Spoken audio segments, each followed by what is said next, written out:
Hi guys, I am Donna and this is episode 11 of my American Diaries. If you haven't seen previous ones, make sure you check them out, and if you want to hear more, you can subscribe to my channel.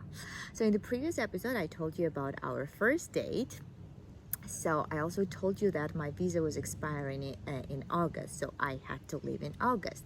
And I met David at the end of May, so our first date probably was like in the middle of June. So we had just a couple of months left. So he was coming by almost every evening after work. For some reasons, Eric had to be away, and I was by myself with the girls all the time. And I still had one day off where I could leave the kids to their grandparents so I could enjoy my day off.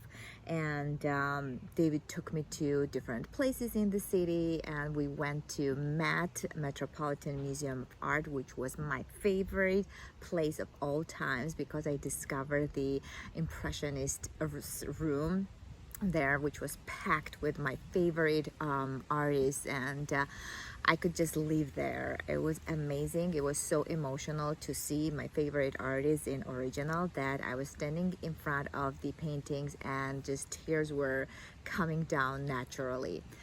He also took me to old bars and clubs where I could listen to the live jazz music. They were right in front of me, and the walls had photos of the musicians who were playing there like years ago, who were big names now, but they were just starting then. And you could just feel the history and smell that, and it was just amazing to be the part of it. What else did we do? Last week, actually, he took me to Pennsylvania. So we went to Philadelphia. We stayed in Ritz-Carlton, and it was my first beautiful, fancy hotel stay.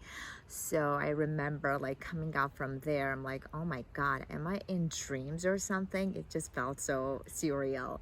And good, it was good. So we also went to this Jersey little town, Cape May, which had a lot of old Victorian houses, beautiful houses. And in one of the bars, I met this guy who was a middle school principal, and he was working as a bartender there.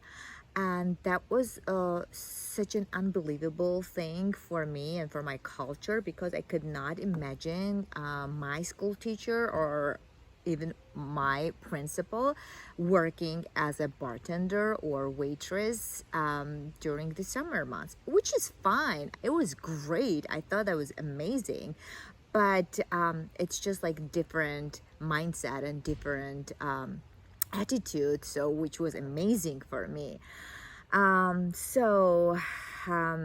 Yeah, that was kind of last days, and David was begging me to stay.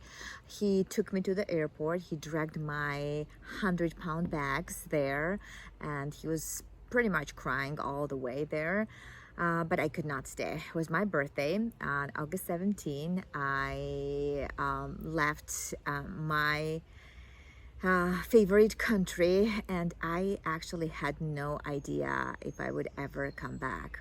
Well, I had to go because my visa was expiring and I didn't want to violate it. And the second most important reason is that I promised the girls to take them to school first day in September, and that was Leela's first year, so she was five or six then, and so she was going first time to school, so I promised I'll be there. So that was very important. No man could stop me to disappoint my kids. So I was crying all the way there too. I had no idea if I would be able to come back here again and see David again. I had to face my fear, face my ex-husband, he was still my husband then, and figure out like how to move on and how to leave him, and just all these little things that was scaring me to death. But I went, and the only good thing was that I could see my girls, and I could make them happy, and I could smile and hug and be with them again. So I think that will be enough for today. I hope you enjoyed this episode, and I will see you next time.